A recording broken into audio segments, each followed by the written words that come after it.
So let's start. Root mean square value or virtual value or effective value of AC and its relation with I not या peak current. ठीक है, ये दो चीजें हमें देखनी है. तो सबसे पहले हमें इसका मीनिंग क्लियर होना चाहिए कि what is root mean square value and how it is defined. तो सबसे पहले इसको डिफाइन करें तो क्या होती है, एक ऐसी डायरेक्ट वैल्यू की करंट जो सेम टाइम के अंदर किसी रेजिस्टेंस से पास करवाई जाए तो वो सेम हीटिंग इफेक्ट देगी.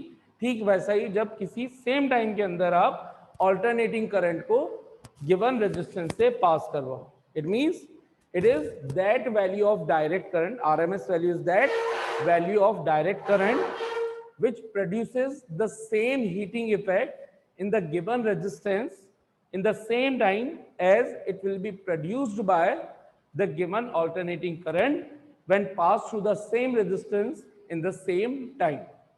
Same time, same resistance के अंदर जब अल्टरनेटिंग करंट पास करवाई जाए तो वायर क्या हो जाएगा, रेजिस्टेंस क्या हो जाएगा, हीटअप, उसमें हीटिंग होगी. वो की वही हीटिंग जब किसी डायरेक्ट करंट को आप सेम टाइम और सेम रेजिस्टेंस से पास करवाओगे तो उससे भी होगी. तो ये दोनों वैल्यू बराबर होती. तो हम बोल रहे हैं कि जो डायरेक्ट करंट की वैल्यू आएगी वही क्या कहलाएगी, हमारी RMS value.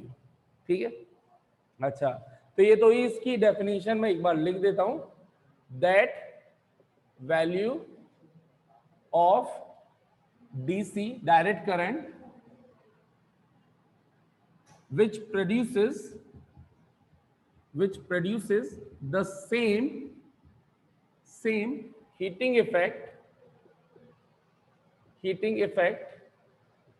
in a given resistance in same time as is produced by a given alternating current in a given resistance in a same resistance in same time. तो ये तो हो गई इसकी डेफिनेशन. ठीक, कैसे डिफाइन करते हैं, is called RMS value, RMS current और effective current और virtual current and it is represented by the symbol. It is represented by the symbol I RMS और I virtual और I effective. ये इसके सिंबल है. तो मोस्ट जनरल जो हम थ्रू आउट यूज करेंगे वो सिंबल रहेगा हमारा I RMS. ये तो है इसकी कैसी डेफिनेशन, थ्योरेटिकल डेफिनेशन. तो इसको अगर फॉर्मूले के हिसाब से हमें देखना हो तो उसको कैसे हम मैथमेटिकली डिफाइन करते हैं.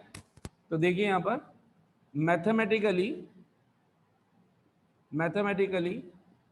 it is defined as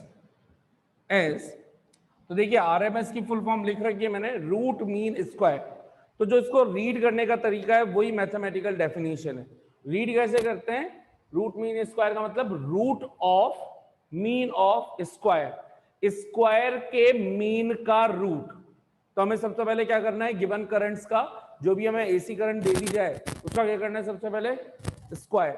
फिर उन सभी स्क्वायर जो भी करंट्स मिलेंगे आपको ऑल्टरनेटिंग करंट, उनका क्या लेना है, मीन. और मीन लेने के बाद आपको क्या कर देना है, उनका रूट. यही क्या कहलाता है, आरएमएस. जो नाम है वही इसका काम है. ठीक है, तो देखो यहां पर mathematically it is defined as root of mean of square of alternating current.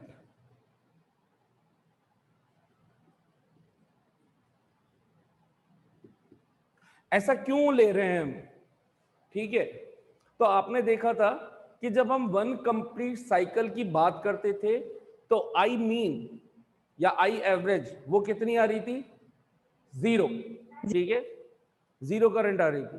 तो वो वहां से हम करंट को डायरेक्ट मेजर नहीं कर पा रहे थे, आई करंट का डायरेक्ट कोई रिलेशन देख नहीं पा रहे थे। वो इस वजह से था कि हाफ साइकिल के अंदर करंट होती है पॉजिटिव और हाफ साइकिल में होती है नेगेटिव, और सेम वैल्यू हाफ में और सेम वैल्यू नेगेटिव प्लस में, सेम हाफ पॉजिटिव में होने की वजह से दोनों कैंसिल आउट हो जाते हैं। लेकिन अगर मैं क्या करूं, ये ठीक वैसे है, अगर मैं इन दोनों का स्क्वायर ले लूं, हाफ का भी स्क्वायर और हाफ का भी स्क्वायर, तो पॉजिटिव का स्क्वायर तो वैसे भी पॉजिटिव ही देता है, लेकिन नेगेटिव का स्क्वायर भी क्या देने लग गया? पॉजिटिव, ठीक है। तो उससे मुझे, और फिर मैंने वापस उनका रूट ले लिया, स्क्वायर करके फिर रूट ले लिया, तो सेम ही करंट आनी चाहिए। तो ये ठीक ऐसे, जैसे मान लीजिए कि मैं बोलूं कि 2, मुझे 2 ऑब्टेन करना है, तो मुझे नहीं पता था कि 2 किसका आना है। अब आपको वैल्यू दे रखी थी कि +4 हो सकती है और -4 हो सकती है, और अगर मैं टोटल वैल्यू पूछता तो ये एक ये या तो +2 थी या -2 थी। मैं आपसे टोटल पूछता तो कितनी हो गई? 0 हो गई थी। हमने क्या कर दिया, इसका भी स्क्वायर कर दिया, कितना हो गया? 4, और इसका भी स्क्वायर कर दिया 4, और इनका मीन यानी कि एवरेज ले लिया, ठीक है। तो 4 + 4 का एवरेज कितना मिला? 4, और फिर मैंने इसका अंडर रूट ले लिया। पहले मैंने गिवन जो ऑल्टरनेटिंग चीजें थी उनका स्क्वायर कर डाला, फिर उसके बाद उनका क्या ले लिया मैंने? मीन या एवरेज। जो मीन आ गया या एवरेज आ गया उसका मैंने अंडर रूट ले लिया, तो मिल गई मुझे वैल्यू। ये मेरा बेसिक कॉन्सेप्ट चल रहा है यहाँ पर। तो इसका मतलब अगर मैं यहाँ पर इसको डिफाइन कर रहा हूँ mathematically, it is defined as the root of mean of square value of alternating current. तो इसको मैं कैसे दूंगा? IRMS और I इफेक्टिव, कोई सा भी सिंबल यूज करो। अब इसके बाद में थ्रू आउट IRMS यूज करूंगा। वो क्या होना चाहिए?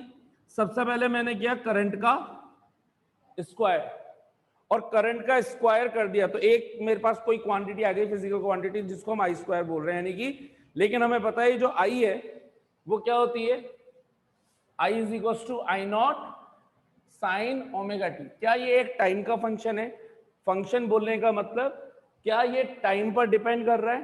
टाइम चेंज होगा तो आई की वैल्यू भी चेंज हो जाएगी, तो ये टाइम का फंक्शन है। और हमें पता है कि कोई भी फंक्शन हो उसका मीन निकालने का मैंने आपको मेथड बताया था कि अगर कोई भी फंक्शन जो किसी पर डिपेंड करता है, मान लीजिए टाइम पर, तो इसका अगर मीन चाहिए आपको, तो मीन के लिए मैंने आपको फॉर्मूला बताया था 0 to t, जो जहां से भी जहां तक ले रहे हो, आप फुल साइकिल ले रहे हो तो कैपिटल T लिखोगे, हाफ साइकिल लेते तो T/2 लिख देते। तो 0 to t ft dt, जो भी फंक्शन है टाइम का, उसका इंटीग्रेशन करना है विद इन द लिमिट्स जो भी आप लेना चाह रहे हो, जहां तक जो लिमिट ले रहे हो वहीं तक आपको नीचे भी वही लगाना है, यानी कि टी की वैल्यू क्या करनी है? ये थी। तो यहां पर मुझे किसका मीन लेना है इस टाइम पे? केवल आई का नहीं, आई स्क्वायर का मीन।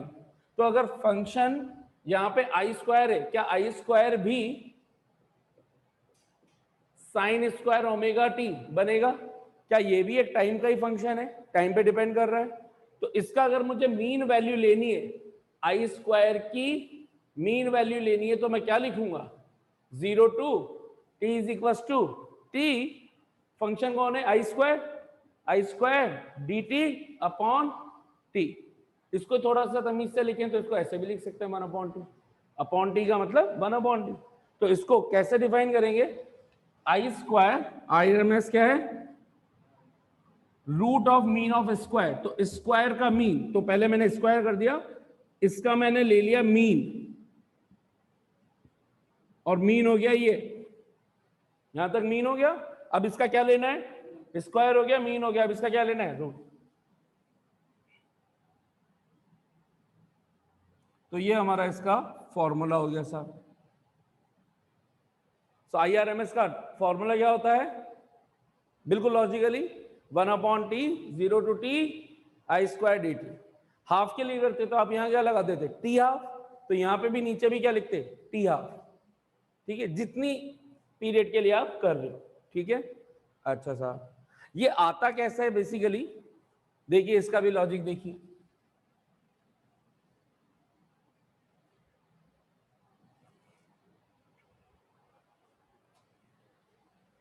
मैंने बोला इसको हम ऑब्टेन कर रहे हैं, आप डेरिवेशन डायरेक्ट यहां से भी स्टार्ट कर सकते हैं। ये कैसे आएगा, मैं यहां से स्टार्टिंग से बता रहा हूं। तो लेट द इंस्टेंटेनियस करंट, कौन सी current, alternating current is given by I is equal to I nought sine omega T, ठीक है। अगर ये इंस्टेंटेनियस करंट है तो हमारी डेफिनेशन ये कहती है कि अगर आप इसको किसी पर्टिकुलर टाइम तक पास करवाओगे किसी रेजिस्टेंस से, तो उसमें हीटिंग इफेक्ट आएगा। हीटिंग इफेक्ट किसने दिया था, जूल। तो जूल ने हीटिंग इफेक्ट यानी कि हीट का फॉर्मूला निकाला था। तो अगर मैं कहूं क्योंकि ये तो करंट पे डिपेंड कर रही है, तो किसी कंटिन्यूअस टाइम तो ले नहीं सकता, तो कोई मैंने एक स्मॉल टाइम इंटरवल ले लिया जिसके लिए मैं DH वैल्यू निकाल लूंगा, यानी कि हीट का स्मॉल अमाउंट निकाल लूंगा। So let the current, let this current flows, this alternating, this AC flows till time dt, till small time, है ना, very small time interval dt. Then according to Joule's law of heating, heat produced in the R resistance flows very small dt in resistance R, तो क्या होना चाहिए, DH का formula क्या बनेगा, what is heat का फॉर्मूला क्या होता है भाई सब लोग, I square RT, very good. तो DH का फॉर्मूला क्या बन जाएगा, I square R dt, equation number 2। ये DH small amount dt time के लिए आई है, तो टोटल 1 साइकिल के अंदर कितनी हीट प्रोड्यूस हुई होगी, therefore heat produced by AC in 1 cycle, 1 complete cycle will be, क्या हो जाएगा, H is equal to integration of DH, कहां से कहां तक होगा ये integration, 0 to T I square R dt। तो हमारे पास H का फॉर्मूला आ गया साहब, 0 to T I square R dt, equation number 3। ये आया H का फॉर्मूला, ठीक है, किसके थ्रू, ऑल्टरनेटिंग करंट के थ्रू। अब हम बोल रहे हैं कि ये जो ऑल्टरनेटिंग करंट टोटल आई है 1 पीरियड में, है ना, गिवन टाइम, कितने टाइम के अंदर, T is equal to capital T time में, इसकी वैल्यू वो की वही होगी जब हम डायरेक्ट करंट को पास करवा देते, कितने टाइम के अंदर, कैपिटल T टाइम में। तो अगर मैं DC की वैल्यू, जिसकी करंट ही चेंज नहीं हो रही, तो उसके अंदर भी सेम हीटिंग इफेक्ट आएगा। तो सेम हीटिंग इफेक्ट आएगा तो कितना होना चाहिए, I स्क्वायर RT। ये हीट को किसकी वजह से हुई है, DC की वजह से। ये हीट किसकी वजह से आ रही है, AC की वजह से। चाहिए तो आप चाहो तो मेंशन कर दो बाय AC, और ये बाय DC। लेकिन डेफिनेशन क्या बोल रही है, अगर सेम टाइम 0 to T और T टाइम, सेम टाइम में जो हीट प्रोड्यूस हो रही है वो सेम अगर है, तो आने वाली जो भी करंट होगी उसको हम क्या बोल देंगे, RMS, ठीक है। इससे जो भी रिलेशन ऑब्टेन होगा उसको क्या बोल देंगे, RMS। इसका मतलब इसमें ये जो करंट है, यही करंट क्या कहला रही है, मेरी RMS करंट। कि अगर इसने T टाइम के अंदर सेम हीट प्रोड्यूस करी है, तो जो भी ये करंट रही होगी, ये करंट बेसिकली कौन सी है, DC। ये DC करंट को ही हम क्या बोल रहे हैं, RMS करंट। समझ में आ गया। इक्वेशन नंबर 4, दोनों ही सेम हीट को अप्लाई कर रहे हैं, सेम बता रहे हैं, तो by equation 3 and 4 can be equate them. So by 3 and 4, what do we get? Direct लिख दूं I R M S square R T, I R M S square R T is equal to integration of 0 to T I square. ये I कौन सी चल रही है? AC वाली, instantaneous. ठीक है, ये इसलिए मैंने अलग से लिख ही दिया कि ये डीसी वाली करंट है और डीसी वाली करंट को ही आरएमएस करंट बोल रहे हैं। अगर सेम टाइम सेम रेजिस्टेंस के अंदर गई है और सेम हीट उसने प्रोड्यूस करी है तो by 3 and 4 according to definition of RMS current. ये डेफिनेशन ये जो लिख रखी है यहाँ पे, इसीलिए मैंने लिख रखा है। ठीक है, तो I square R D T. क्या आर रेजिस्टेंस है वो तो चेंज हो नहीं रहा, क्या it can be taken outside? अगर इसको बाहर ले लूं तो मुझे क्या मिलेगा? I R M S square R T is equal to R 0 to T I square D T. R से आर कैंसिल, टी को इधर ट्रांसफर कर दो,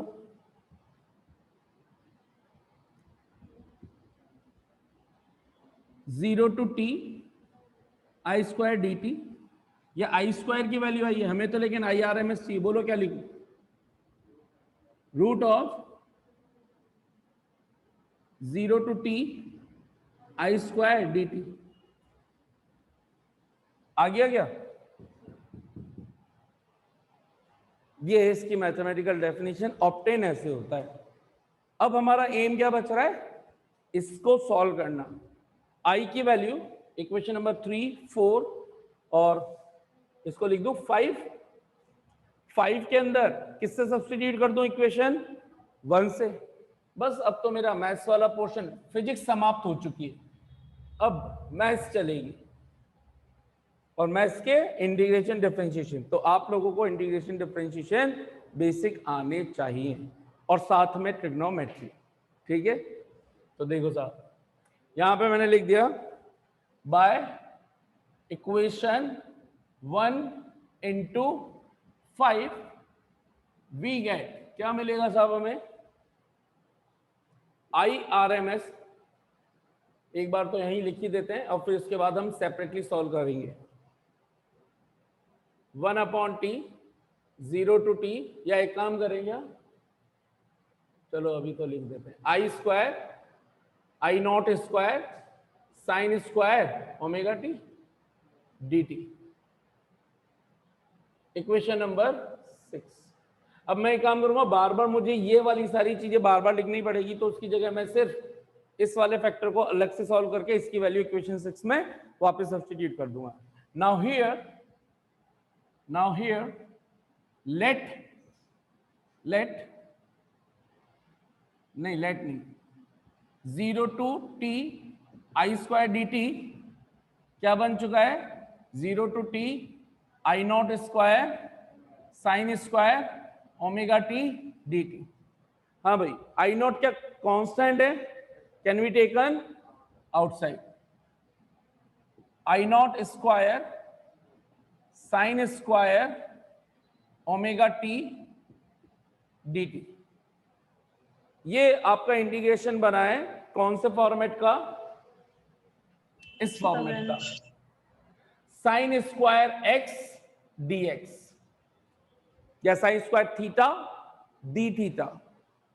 ठीक है, बताइए साहब sine square theta d theta का इंटीग्रेशन कैसे करते हैं मैथ्स वाले student? Very good very good. जिनको पता नहीं है वो सुन लें। हमेशा जब भी कभी sine square cos square integration में आ जाए, sign square theta cos square theta, तो हमेशा हाफ एंगल प्रॉपर्टी वाले फॉर्मूले, बोले तो कॉस 2 थीटा वाले फॉर्मूले का यूज करते हैं। कॉस 2 थीटा के जनरल 4 फॉर्मूले होते हैं, एक टेन की टर्म्स में, एक साइन कॉस दोनों की टर्म्स में, और एक सिंगल कॉस की टर्म्स में और एक सिंगल साइन की टर्म्स में।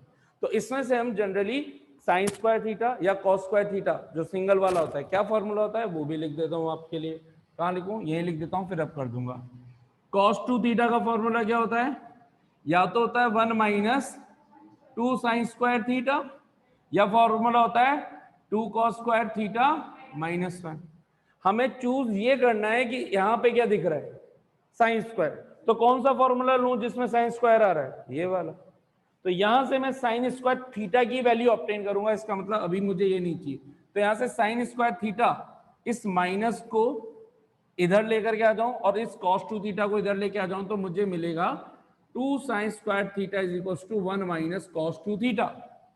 ये 2 को भी नीचे लेके आ जाऊं तो बाय 2। तो साइन स्क्वायर थीटा को हमेशा क्या लिखते हैं? 1 माइनस cos 2 थीटा बाय 2। पता होना चाहिए सर, है ना? ये एकदम दिलो दिमाग में उतरी होनी चाहिए चीजें आप लोगों की कि कैसे करते हैं। तो ये कॉन्सेप्ट समझ में आ गया? मैं यहां से निकाल करके और इसको अब डायरेक्टली सब्स्टिट्यूट कर रहा हूं। तो जो मैथ्स वाले स्टूडेंट हैं उनके तो ग्रेड 12 के अंदर इंटीग्रेशन में कॉन्सेप्ट आते ही आते हैं, तो उनको तो पता होना ही चाहिए। बाकी की चीजें बायो वालों को भी ये पता रहनी चाहिए। ठीक है, देखिए यहाँ पे तो क्या सब्स्टिट्यूट कर दूं?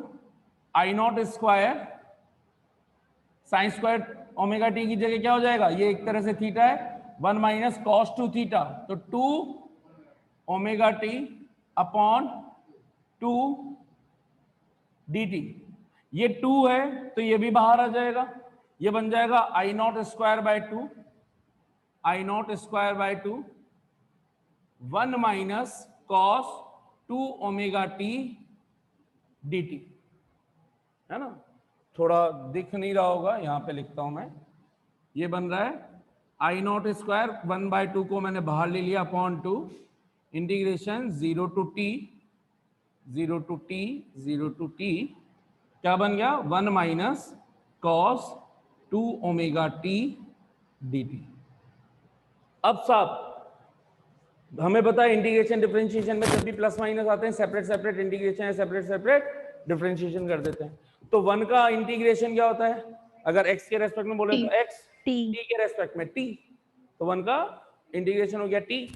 cos का इंटीग्रेशन होता है प्लस का साइन, लेकिन अगर साइन kx हो, सॉरी cos kx हो, तो उसका इंटीग्रेशन क्या होता है? Sine kx upon k। तो यहाँ पर k का काम कौन कर रहा है? 2 ओमेगा, तो इसका इंटीग्रेशन क्या हो जाएगा? Sine 2 omega t upon 2 omega. ठीक है, माइनस नहीं आएगा। cos का इंटीग्रेशन प्लस देता है, cos का डिफरेंशिएशन माइनस देता है। cos x का differentiation minus sine x, cos x का integration plus sine x, cos kx का integration cos kx upon k, तो cos 2 ओमेगा टी का integration cos sine 2 omega t upon 2 omega और 1 का t। तो ये इंटीग्रेशन खत्म हो गया साहब। बस अब आप लोगों को लिमिट सब्स्टिट्यूट करनी है। तो आई नॉट स्क्वायर बाय 2, हम क्योंकि सॉल्व कर रहे हैं तो अब लिमिट हटाएंगे, बॉक्स में लिखेंगे t माइनस क्या बन जाएगा? Sine 2 omega t upon 2 omega limit 0 to t। ठीक है, अब मेरे पास जगह हो गई है खत्म। तो आप लोग पहले यहां तक थोड़ा थोड़ा कुछ नोट वोट कर लो। इक्वेशन नंबर 7 आएगा, है ना? यहां तक पहले बताओ कितनों को अच्छे से समझ में आ गया? अब तो लिमिट ही पुट करनी है। तो अब रिमेनिंग इधर करते हैं। तो ये डेफिनेशन अब मैं रब कर रहा हूं और बाकी का काम करेंगे इधर।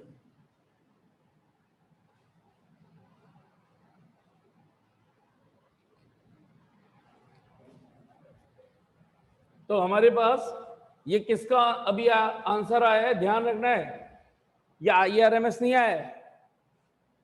आई not square t D t का सॉल्यूशन आया है, जिसकी वैल्यू हमें इक्वेशन 6 में सब्स्टिट्यूट करनी है ना?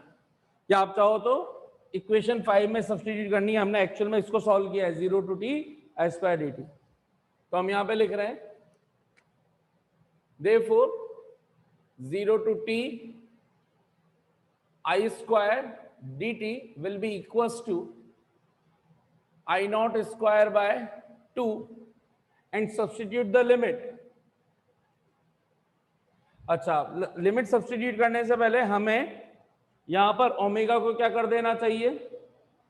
एक तो तरीका है कि आप लिमिट भी सेपरेट सेपरेट रख सकते हो अगर आपको आती है तो, और मतलब आती है तो डायरेक्ट भी कर सकते हो। मैं डायरेक्ट कर दूं क्या? नहीं करूं? कर दूं? प्रॉब्लम तो नहीं होगी? ठीक है, चलो फिर भी और बेसिक तरीके से करता हूं एक साथ में भी। Upper limit t minus sine, ध्यान से देखना भाई, 2 ओमेगा को लिखते हैं हम क्या भाई, जल्दी बोलो, 2 pi by T, 2 pi by t into T, है ना, और अपॉन 2 पाई बाय टी, ये ध्यान रखना। तो 2 पाई बाय टी से 2 पाई बाय टी कैंसिल हो जाएगा, हाँ कि ना जतिन, 2 पाई बाय टी से 2 पाई बाय टी कांटे पड़ेंगे अभी, वो साइन थीटा में चल रहा है, घोड़ दिमागो, ये साइन का पूरा थीटा चल रहा है, इससे कैंसिल कर दो है, वाह समझदार, यहाँ पे भी अभी 1 ही रखते हैं, फिर अब नेक्स्ट टाइम में सब्स्टिट्यूट कर, सब वो टी है सर, वहाँ पे 2 भी तो आएगा ना, 2 ओमेगा था, 2 ओमेगा का 2, हाँ जी ठीक है, 1 की जगह भी 1 की जगह तो 1 ही आएगा, टी आएगा, sorry small t, limit substitute कर रहे हैं, t minus sine 2 into 2 pi 4 pi upon capital T into small t की जगह upper limit capital T upon 4 pi upon t, ये मैंने लिख दी upper limit minus lower limit 0 0 minus sine 4 pi upon t into t, तो sine 0 लिख दूं directly, sine 0 upon 4 pi upon capital T, हो गई साहब लिमिट सब्स्टिट्यूट। ध्यान से देखना, टी से टी कैंसिल, बचा साइन 4 पाई, साइन पाई कौन सी जगह पे लाई करता है, पाई वाली वैल्यूज एक्स एक्सिस पर, एक्स एक्सिस पर साइन हमेशा 0, चाहे वो 0 हो, पाई हो, 2 पाई 3 पाई 4 पाई 6 पाई 7 पाई 8 पाई, डजंट मैटर, पाई की टर्म्स में है तो साइन थीटा 0 होगा, ठीक है। तो ये पूरी टर्म क्या हो चुकी है साहब, 0 0 अपॉन एनीथिंग 0, साइन 0 क्या होता है 0 0 अपॉन एनीथिंग 0, ये पूरी 0 माइनस 0 0, ये सब कुछ 0, ये पूरा 0, क्या बच रहा है t, वेरी गुड, तो हमारे पास बच गया I not square 2 into t, ये किसकी वैल्यू आई है 0 to T I square D t is equal to I not square t by 2, equation number इसको दे देते हैं साहब 8, 8 से सब्स्टिट्यूट कर दो 5 में, by 8 into 5, substitute the value I not square, इसकी वैल्यू, ठीक है।